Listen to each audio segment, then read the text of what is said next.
کے کلمات کے ساتھ روٹین سے ایک خطبوں والا ہے جس میں امام علیہ السلام کے خطبے ہیں، ٹھیک ہے۔ دوسرا حصہ ہے خطوط مکتوبات، یعنی امام نے جو چیز لکھی، ایک ہے خطبے جس میں امام نے تقریر کی ہے، گفتگو کی ہے، خطاب کی ہے اپنے اصحاب سے۔ دوسرا حصہ ہے مکتوبات کا جس میں امام نے لکھا ہے۔ کیا لکھا ہے؟ بعض میں امام نے خط لکھے کسی کو، ٹھیک ہے، بعض میں امام نے خط نہیں لکھے، وصیتیں لکھی ہیں اپنے بچوں کو، ٹھیک ہے۔ اسی طریقے سے آخری حصہ نجل البلاغہ کا وہ کلمات نثار ہے، وہ انہی خطبوں اور خطبات میں سے ہی چیزوں کو اکٹھا کرتا چھوٹے چھوٹے کلمات بنا کے وہ امام نے لکھے ہیں، ٹھیک ہے نا۔ تو آپ میں سے ہر بندے کے پاس جو ہے نا یہ نجل البلاغہ ہونی چاہیے۔ جب فارغ ٹائم ہو انسان اس کو پڑھے، جب آپ پڑھیں گے آپ کی زندگی کو یہ نجل البلاغہ تبدیل کر سکتی ہے۔ بندے بیٹھتے ہیں نا فارغ ٹائم میں، جناب کیا اٹھا لیں، جناب موبائل اٹھا لیں، فنی ویڈیوز دیکھ لیں، نہیں، ٹائم پاس کرنا ہے، ٹائم گزارنا ہے، فنی ویڈیوز دیکھ لیتے ہیں جناب، تھوڑا ہنستے ہیں۔ ہنسنے سے، وقت گزاری سے، اس انداز میں کہ آپ فنی ویڈیوز دیکھیں، ڈرامے دیکھیں، اس سے وقت گزر جائے گا، لیکن آپ کی شخصیت کی تعمیر نہیں ہوگی۔ آپ کی شخصیت کی تعمیر کب ہوگی کہ جب آپ ایسی چیزوں میں وقت گزاریں کہ جو تعمیراتی چیزیں ہیں، جو انسان کی شخصیت کو تعمیر کرتی ہیں۔ آپ فنی ویڈیوز میں ٹائم گزار دیں گے، ٹائم گزر جائے گا، ٹھیک ہے، آپ وہیں زیرو کے زیرو ہی رہ جائیں گے۔ ہاں، ایسی ویڈیوز بے شک دیکھیں کہ جو تعمیراتی ہوں، معلوماتی ہوں، آپ کے ہنر میں اضافہ کرتی ہیں، آپ کے فن میں اضافہ کرتی ہیں، ٹھیک ہے، آپ کی شخصیت میں اضافہ کرتی ہیں، آپ کے اخلاق میں اضافہ کرتی ہیں۔ کوئی ہنر سکھا رہے ہیں ویڈیوز تو وہ آپ کر سکتے ہیں، تعمیراتی ہر وہ چیز کی جو انسان کی تعمیراتی ہے، انسان کے لیے، انسان کی شخصیت کے لیے، اور انسان کو اس کو انجام دینی چاہیے۔ لیکن وہ چیزیں کہ جو وقت کو ضائع کر رہے ہیں، مثلاً آج کا جناب ٹرینڈ چلا ہوا ہے کہ یوٹیوب پر جتنے انسان کے ویوز زیادہ ہوں گے، انسان کی ویڈیو ان کو جناب اتنے لائکس اور اتنے اس کو پھر والی محبت کرتے ہیں، اس کو انکم آتی ہے اس ویڈیوز کی دنیا۔ اب انہوں نے اپنے ویوز بنانے کے لیے ہمارے جوانوں نے کیا کیا ہوا ہے، یعنی ایسے فضول قسم کی ویڈیوز بنا رہے ہیں۔ ہاں، فنی ویڈیوز خواہ مخواہ اگلے کی توہین بیچ میں کی جا رہی ہے، لوگوں کی توہین کی جا رہی ہے، لوگوں کو تنگ کیا جا رہا ہے راستے پر۔ دوسرا، جو نوجوان کو وہ دیکھتا ہے وہ کہتا ہے یار ماشاءاللہ بڑا فنی ہے، اس کو کلپ کو دیکھ لوں، تو ہماری نوجوان نسل کا ٹائم ضائع کیا جا رہا ہے۔ اس آپ دیکھیں کتنا نقصان ہوتا ہے، فقط وہ اپنی انکم بنانے کے لیے کہ جناب پیسہ آ رہا ہے، اپنی ویڈیوز کے ویوز بڑھیں گے، اتنا ہی ہمارے پاس ہمارے پیسے بڑھیں گے، نتیجتاً تو فنی کلپس بناتے ہیں اور لوگ پھر دیکھتے ہیں، نوجوانوں کا ٹائم ضائع ہو رہا ہے۔ اب آپ فارغ ٹائم بیٹھے نا، فارغ وقت بیٹھے، بجائے کہ آپ فنی کلپس دیکھنا شروع کریں، آپ کے پاس ایسی کتاب ہونی چاہیے جس کو آپ پڑھنا شروع کر دیں، بے شک تھوڑا ٹائم ہو، تھوڑے وقت میں اس کو ایک بھی اگر آپ نے جملہ پڑھ دیا جو آپ کی زندگی کو بدل دے، آپ کی شخصیت کو بدل دے، تو آپ کے لیے وہ کافی ہے۔ ایک جملہ بھی انسان کا ایک پہلو بھی بدل دے نا، ایک ایپ کو ختم کر دے، ایک اچھی چیز آپ کی زندگی میں لے کے آ جائے، وہ آپ کے لیے کافی ہے۔ اس لیے ہر بچے کے پاس، ہر طالب علم کے پاس، ہر اس سے ہٹ کر ہر انسان کے پاس نجل البلاغہ ہونی چاہیے، کیونکہ یہ کس کا کلام ہے؟ امام کا۔ اور جو امام کا کلام ہوتا ہے وہ کیا ہوتا ہے؟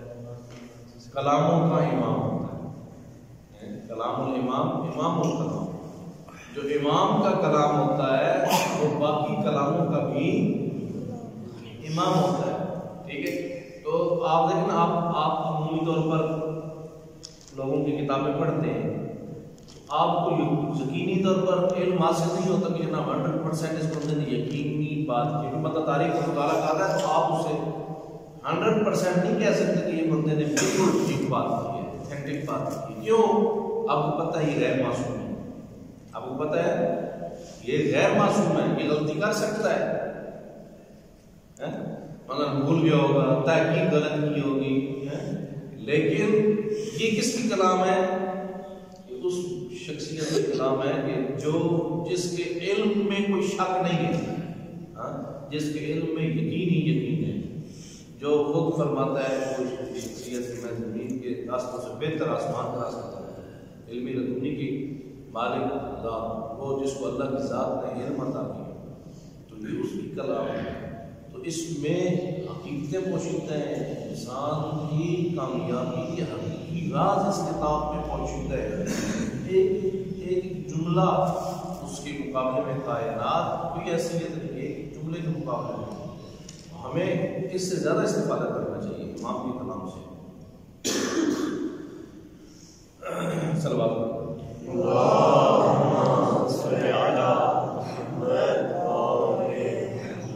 انشاءاللہ اس حوالے سے چند امام علیہ السلام کے فرامین آپ کے سامنے عرض کرتا ہوں۔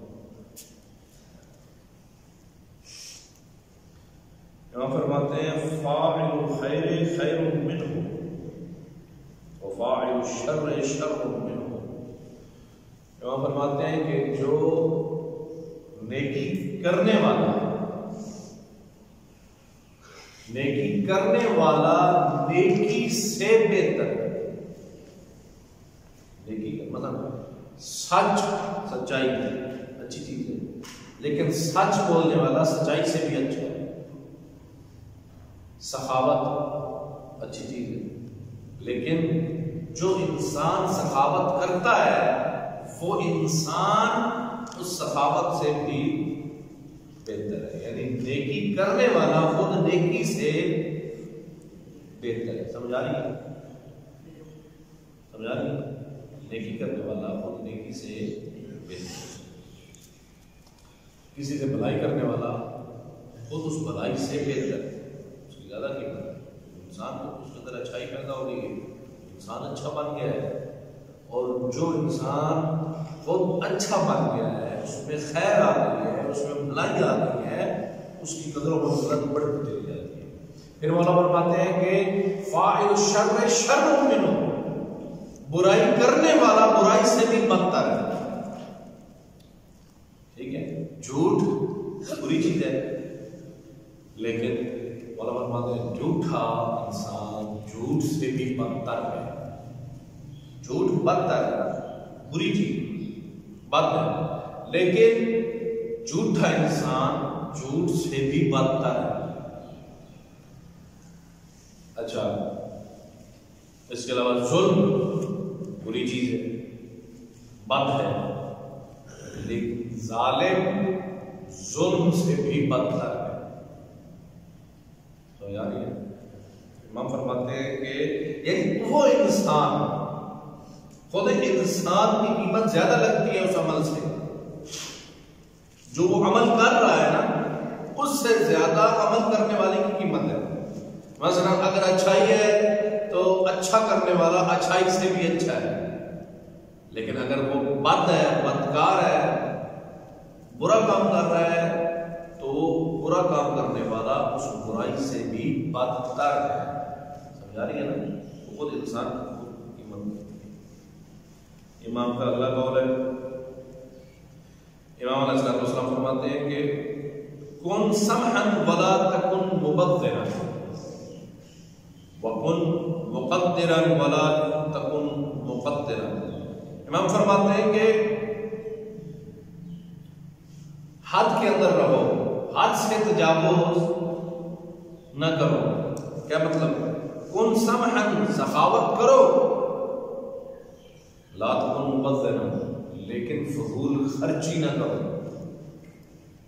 ہم نے کیا کیا؟ ہمارے سامنے مفاہیم واضح نہیں ہے، ایک بندہ عیاش ہے اس کا بندہ بڑا سخی ہے، خود اپنے اوپر لگا رہا ہے، ضرورت سے زیادہ لگا رہا ہے، جتنی ضرورت ہے اس سے زیادہ اپنے گھر پہ لگا رہا ہے، تو کہتے ہیں بندہ بڑا سخی ہے۔ نہیں، سخاوت اس کو نہیں کہتے۔ سخاوت کس کو کہتے ہیں؟ سخاوت کہتے ہیں کہ انسان اپنے اوپر اتنا لگائے جتنی اس کی ضرورت ہے، باقی کہاں پر لگائے؟ وہاں لگائے کہ جہاں پروردگار خوش ہوتا ہے، یعنی قربا میں تقسیم کرے، فقراء میں تقسیم کرے، جہاں اللہ نے حکم ادا کیا ہے، مہمان نوازی کرنا، مہمان کی خدمت کرنا، ٹھیک ہے؟ آپ کے پاس کوئی بندہ آیا ہے، مہمان بن گیا ہے، ٹھیک ہے؟ آپ کی اخلاقی اور شرعی ذمہ داری ہے کہ آپ جتنا اس مہمان کے ساتھ تعامل کر سکتے ہیں، اس کی ضیافت کے لیے دسترخوان کو سجا سکتے ہیں، سجائیں، ٹھیک ہے؟ اچھا، یا اس کے حق سے ہٹ کر کوئی غریب ہے، فقیر ہے، آپ کے پاس آیا، اس کی مدد کریں۔ دوسری چیز ہے کہ انسان اپنے اوپر لگاتا ہے، مثلا خود کو کتنے جوڑوں کی ضرورت ہے جناب لباس کی؟ خود کو اگر 2-3 لباس کے جوڑے ہو نا، لباس کافی ہے، کام ہو سکتا ہے، لیکن وہ اپنے آپ کو کیا کرتا ہے؟ 10 جوڑے اپنے بناتا ہے۔ کتنے بناتا ہے؟ 10۔ یہ کیا ہے؟ اسے سخاوت کہیں گے؟ نہیں، اسے کیا کہیں گے؟ فضول خرچی۔ فضول خرچی۔ ہمارے دوست عالم دین وہ بتا رہے تھے کہ میں ایک مقام پر محرم عشرہ پڑھ رہا تھا، عشرہ، تو ایک شخص میرے پاس آیا، 8ویں مجلس جب مکمل کی، محرم 8ویں محرم ختم ہوا، ایک شخص میرے پاس آیا تو کہتا ہے کہ مولانا صاحب آج جو ہے نا 8ویں ہے، کل 9ویں اور 10ویں ہے، تو میں نے کل اپنے محرم کے لیے کالے لباس 8 لباس بنوائے تھے، تو روزانہ ایک پہننا ہے۔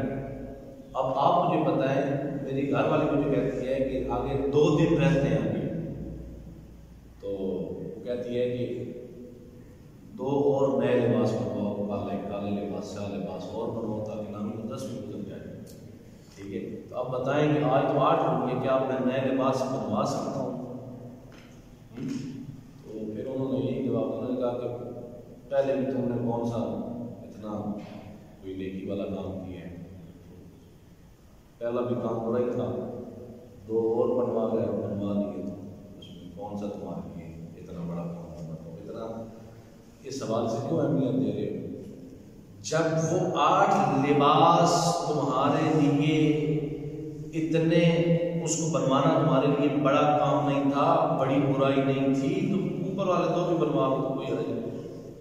اب دیکھیں آپ نے کس انداز میں اس بندے نے، اور یہ فقط ایک بندے کی مثال آپ کو دی ہے، اس میں تو شاید پتہ نہیں کتنے افراد اس سمندر میں ڈوبے ہوئے ہیں کہ جنہوں نے خصوصی طور پر 2-2 3-3 لباس اسپیشل محرم کے لیے، یا محرم سے ہٹ کر انسان خواہ مخواہ کہ جو ضرورت سے زائد لباس بنواتے ہیں، مطلب ضرورت ہے جناب بندہ اپنی زندگی گزار سکتا ہے 2 لباس سے، 4 سے 5 سے، ہفتے میں 5-6 لباس استعمال کر لے تو اس کو استعمال کر سکتا ہے، لیکن اس کے باوجود لوگوں کے 20-20 لباس، 30-30 50-50 مردوں سے ہٹ کر اگر خواتین کو آپ دیکھیں، ہمارا معاشرہ کس حد تک گر چکا ہے کہ خواتین کے اندر یہ اب نفسیات بڑھ چکی ہے کہ جناب کہ جو ایک جگہ پر ہم نے پہن لیا، اب چونکہ وہاں پر عورتوں نے دیکھ لیا ہے تو اب وہی لباس دوسری شادی میں یا دوسرے فنکشن میں یا دوسرے ٹائم میں نہیں پہنا۔ یعنی ہمارے معاشرے کی تربیت دیکھ لیں کہ ہمارے معاشرے میں خصوصاً جو خواتین کے اندر جو نفسیات پائی جا رہی ہیں، تو یہ کیوں؟ کیونکہ ہم اخلاقی طور پر گر چکے ہیں۔ امام کیا فرماتے ہیں؟ کن سمعا ولا تکن مبذرا، سخی بنو، فضول خرچ نہ بنو۔ پھر امام فرماتے ہیں کن مقدرا ولا تکن مقدرا، فرمایا کہ بخل نہ کرو لیکن اپنا، اسے آپ کیا کہتے ہیں کہ اعتدال پسند بنو، بخل نہ کرو۔ یعنی اتنے بھی وہ امام کا جو حکم ہے نا کہ اعتدال پسند، اسلام کا حکم ہے اعتدال پسندی، ٹھیک ہے؟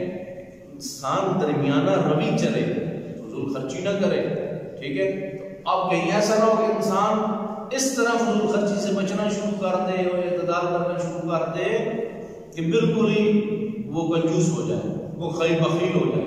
امام فرماتے ہیں اعتدال پسند بنو لیکن بخیل نہ بنو. بخیل کسے کہتے ہیں؟ بخیل کہتے ہیں کہ جو اپنی ضرورت پر بھی خرچ نہیں کرتا، اسے بخیل کہتے ہیں. مثلا سردیاں آ گئی ہیں، اس کو ضرورت ہے کس بات کی؟ مثلا اس کو چادر کی ضرورت ہے، اس کو جرسی کی ضرورت ہے، اس پر بھی وہ خرچ نہیں کرتا، سردی برداشت کر رہا ہے. اسے اعتدال پسندی نہیں کہیں گے. بندہ بڑا اعتدال پسند ہے، یہ بندہ بڑا اپنے آپ کو فضول خرچی سے روکتا ہے. نہیں، یہ فضول خرچی نہیں ہے. ضرورت پر خرچ کرنا فضول خرچی نہیں ہے، بلکہ ضرورت پر خرچ کرنا انسان کے اوپر واجب ہے. بندہ مریض ہو گیا، دوائی نہیں لے رہا، کیوں جی؟ اعتدال پسند نہیں نہ، ایسا نہیں. واجب ہے اس پر یہ خرچ کرنا، اس پر واجب ہے. ٹھیک ہے، بھوکا ہے، بچے بھوکے مار رہے ہیں، وہ ضرورت کا کھانا ان کو نہیں دے رہا، یہ کیا ہے؟ یہ فضول خرچی ہے. تو اس لیے امام فرماتے ہیں کہ افراط تفریط کے شکار نہ ہو جاؤ، حد سے تجاوز بھی نہ کرو. جتنی حد معین کی گئی ہے اس حد کے اندر اپنے آپ کو رکھو. صلوات اللہم صلی علی محمد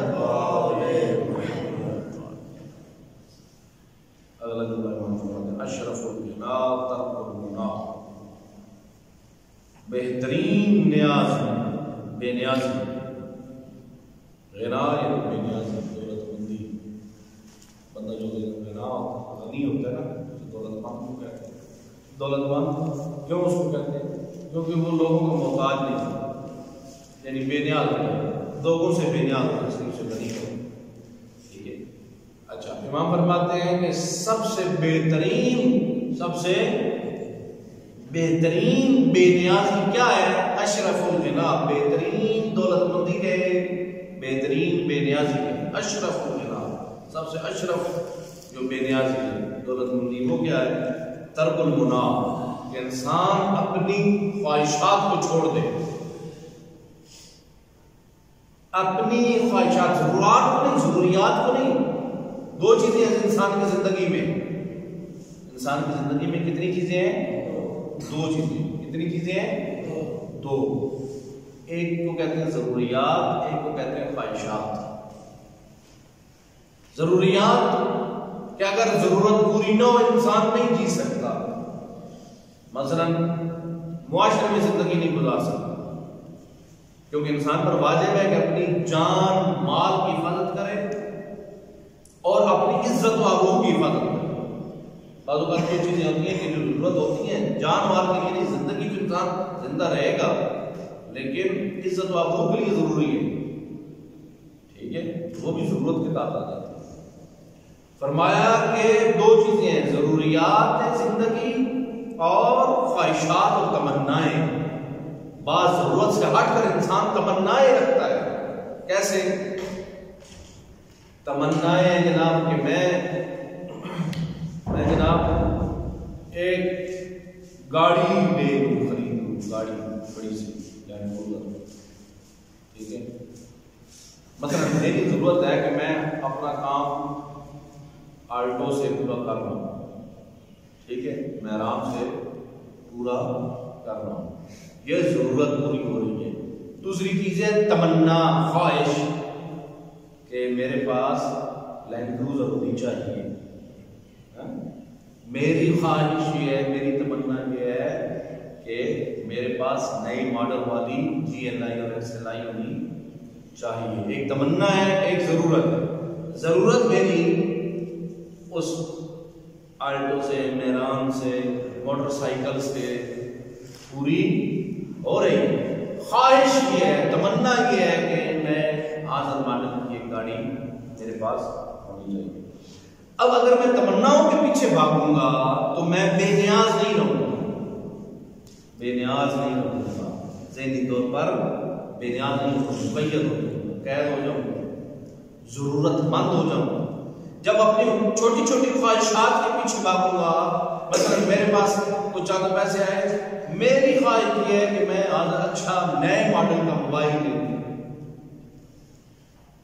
ہاں بندہ چاہتا نا موبائل لے، اپنے پیسے ادھر لگا دیے، اس خواہش کو پورا کرنے کے لیے قرض بھی لے لیا، اس خواہش کو پورا کرنے کے لیے لوگوں کے سامنے ہاتھ بھی پھیلا دیے، بھائی جان مجھے تھوڑا قرض چاہیے۔ کس کو پورا کر رہے ہیں؟ ضرورت کو نہیں، کس کو؟ خواہش کو۔ جب خواہش کو پورا کرنے کے لیے انسان لوگوں کے سامنے ہاتھ پھیلائے گا، یہ لینا موبائل لینا، موبائل لینا، اپنے پاس بھی جو تھے وہ بھی ادھر لگا دیا، اب پیچھے کیا چیزیں رہ گئی جو پوری نہیں ہوئی؟ وہ ضروریات رہ گئی، ضروریات رہ گئی خواہش کے پیچھے، خواہش کی وجہ سے۔ جب ضروریات رہ گئی تو اب یہ بندہ بے نیاز نہیں ہوا، اب یہ بندہ نیاز مند ہو، اب یہ بندہ محتاج ہو گئے لوگوں کا، ٹھیک ہے؟ اس لیے مولا فرماتے ہیں بہترین بے نیازی یہ ہے، بہترین دولت مندی یہ ہے کہ تم اپنی زندگی کی خواہشات کو پورا کرنا چھوڑ دو، ترک العمل، اپنی تمناؤں کو پورا کرنا چھوڑ دو، ترک المناء۔ تو یہ بنیادی قانون، اس زندگی کا بڑا اقتصادی قانون یعنی مولانا نے بیان کیا ہے، اقتصادی کہ انسان کس انداز میں اپنی زندگی میں بے نیاز، لوگوں سے بے نیاز ہو کے جی سکتا ہے، معاشرے میں عزت کی زندگی گزار سکتا ہے، معاشرے میں سر اٹھا کے جی سکتا ہے، لوگوں کا محتاج نہیں ہوگا، ٹھیک ہے؟ اطمینان کے ساتھ پرسکون ہو کے زندگی گزار سکتا ہے۔ مولا کیا فرماتے ہیں کہ اپنی زندگی میں فقط ضروریات پر توجہ دو، خواہشات کو چھوڑو، تمناؤں کو چھوڑ دو، بھئی میری خواہش، میری تمنا نہیں، جو تیری زندگی میں ضرورت ہے بس اسی کو پورا کرو۔ تیری زندگی میں ضرورت نہ سائیکل کی ہے نہ موٹر سائیکل کی ہے، تو پھر گاڑی کی تمنا کیوں کرتے ہو؟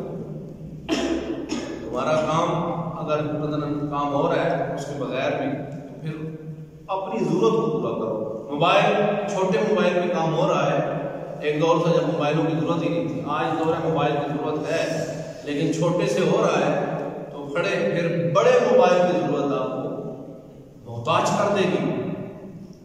آپ کا کام موٹر سائیکل سے ہو رہا ہے تو پھر بڑی گاڑی کی تمنا آپ کو فقیر بنا دے گی۔ بڑے اچھے بزرگ ہمارے دوست تھے بزرگ، اس لیے کہتے ہیں بزرگوں کی دوست ہونی چاہیے، تو تجربات آپ کو دیتے ہیں۔ وہ بڑا خوبصورت جملہ کہتے تھے کہ ہمارے بزرگ نے ہمیں وصیت کی کہ بیٹا یاد رکھنا، اپنی زندگی میں ایک قدم پیچھے رہ کے چلنا تو کبھی تم پریشان نہیں ہوگے۔ اپنی زندگی میں ایک قدم پیچھے رہ کے چلنا، ٹھیک ہے؟ مثلا آپ ایک بندہ سائیکل خریدنے کی طاقت رکھتا ہے، ٹھیک ہے؟ تو وہ پیدل بڑھتا ہے، ایک بندہ موٹر سائیکل فقط خریدنے کی طاقت رکھتا ہے، یعنی ایک قدم پیچھے، وہ پھر سائیکل کو استعمال کرتا ہے۔ ایک بندہ گاڑی، چھوٹی گاڑی جیسے ابتدائی گاڑیاں ہوتی ہیں،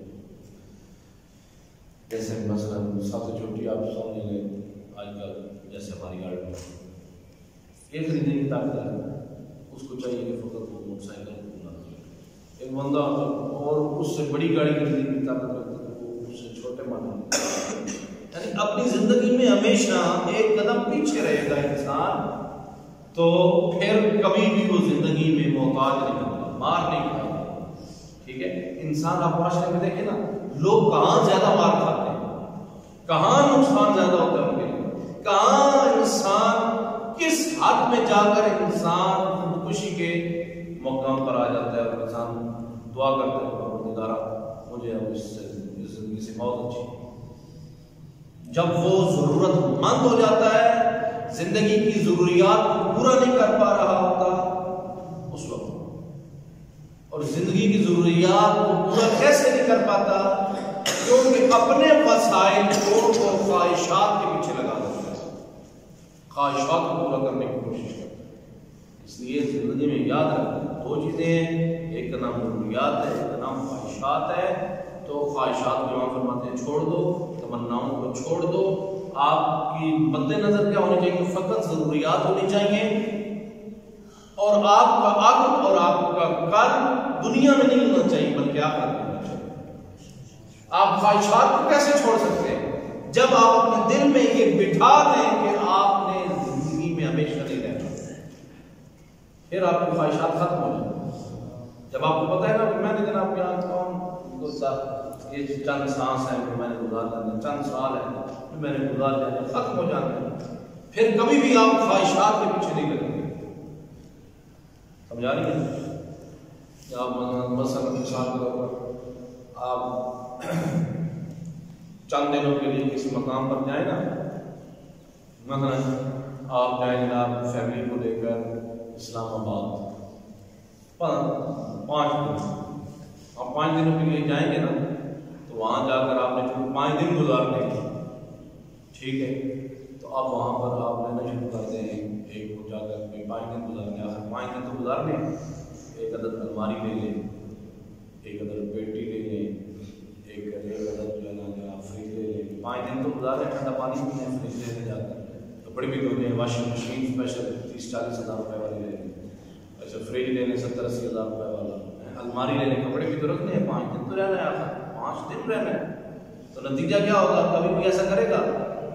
آپ یہ بات سن کر ہنس لیں کہ ایسا کبھی نہیں ہوگا. کیوں؟ آپ کو یقین ہے کہ آپ نے 5 دن رہنا ہے، تو یہ تو اس سے زیادہ کی ضرورت نہیں ہوتی ہے. 5 دنوں کے لیے تو آپ بیگ میں بھی کپڑے رکھ سکتے ہیں، 5 دنوں کے لیے تو ٹھنڈا پانی آپ باہر سے بھی خرید سکتے ہیں. 5 دن جو رہنا ہے، کیوں؟ آپ عقل اس چیز کی اجازت نہیں دیتی کہ آپ اپنے مسائل وہاں پر بتانا شروع کریں. اسی طرح جب آپ کو یقین ہے کہ آپ نے چند سال زندگی گزارنی ہے، آپ نے ہمیشہ اس زندگی دنیا میں نہیں رہنا، پھر خواہشات کے پیچھے نہیں پڑیں گے. جب آپ اس بات اس کی مولا فرماتے ہیں کہ کن فی الدنیا ببدنک وکن فی الآخرۃ بقلبک وروحک، مولا فرماتے ہیں کہ دنیا میں رہو اپنے بدن کے ساتھ، یعنی جتنی بدن کو تمہاری ضرورت ہے نا، تمہاری ضروریات ہے، ان کو پورا کرو، لیکن تمہارا قلب، تمہارا ذہن، تمہارا دماغ، تمہاری روح دنیا میں نہیں بلکہ آخرت میں ہونی چاہیے. ہر ٹائم تمہارا ذہن اس کی طرف ہونا چاہیے، آخرت کی طرف. میں نے آگے آنا، جس طرح حضرت روح اللہ کے نبی کہ انہوں نے پوری زندگی ایک خیمے میں گزاری ہے. زندگی کتنی ہے جناب روح کی؟ 2500 سال. 2500 سال زندگی، 2500 سال. آج اگر کسی بندے کی 100 سال ہو، ہماری آنکھیں بھی کھل جاتی ہیں، منہ بھی کھل جاتے ہو، لیکن جناب روح کی کتنی زندگی ہے؟ 2500 سال. اچھا 2500 سال امام جناب روح نے زندگی گزاری، جس میں ایک خیمے میں. خیمہ بھی کتنا تھا؟ اتنا تھا کہ آدھا دھڑ باہر تھا، پاؤں باہر تھے، ٹھیک ہے. تو پوچھا گیا جناب روح سے کہ آپ نے یہ دھڑ یہ پورا خیمہ کیوں نہیں بنایا؟ کہا کہ میں پوری زندگی موت کے انتظار میں رہا، کیونکہ روح کہاں سے قابل ہوتی ہے؟ پاؤں سے ہوتی ہے. تو کہا میں اس لیے باہر رکھتا تھا کہ ملک الموت کہیں آ جائے اور یہ روح کو کہیں قبض کر لے، تو اس لیے میں موت کے انتظار میں رہا. اس وقت یعنی جناب روح کو بتایا گیا، فرشتے نے بتایا کہ قوم آئی گی جس کی زندگی 60-70 سال ہو گئے. اس وقت جناب روح نے چیخ ماری، کہا چیخ مار کے کہا کہ کاش اگر میری اتنی زندگی ہوتی تو میں پوری زندگی ایک سجدہ میں گزار دیتا. اور ہم کیا ہے چند سالوں کے لیے آتے ہیں، پتہ بھی نہیں ہے پوری زندگی، اور ہماری پوری زندگی کس میں گزر جاتی ہے؟ خواہشات میں گزر جاتی ہے. کس میں ہم پوری زندگی گزار دیتے ہیں؟ تباہ و برباد کر دیتے ہیں اپنی زندگی کو خواہشات کے پیچھے. جب خواہشات کے پیچھے انسان لگتا ہے، نہ آخرت آباد کر سکتا ہے. آپ کی ایج میں بھی اگر کوئی انسان خواہشات کے پیچھے ہوگا، مثلا خواہش یہ ہے کہ میں نیند پوری کر لوں، محنت نہیں کرنی، خواہش یہ ہے کہ کھیل کود کروں.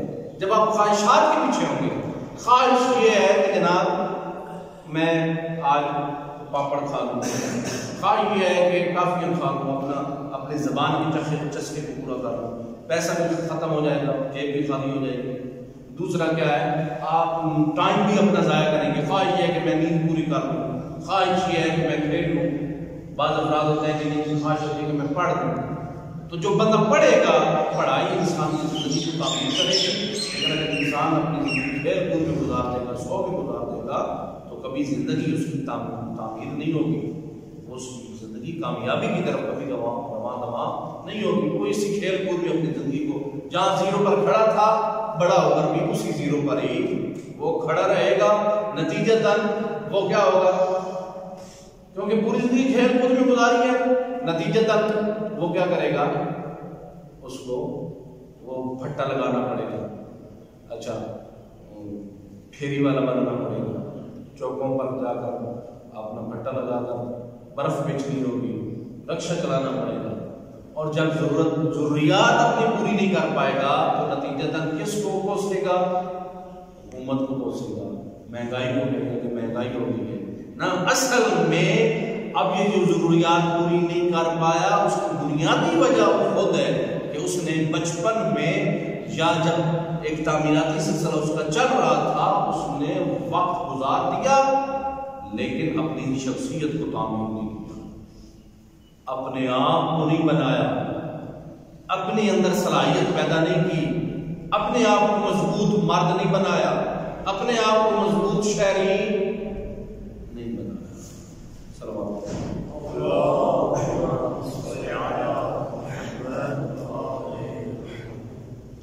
اس لیے اللہ فرماتے ہیں کہ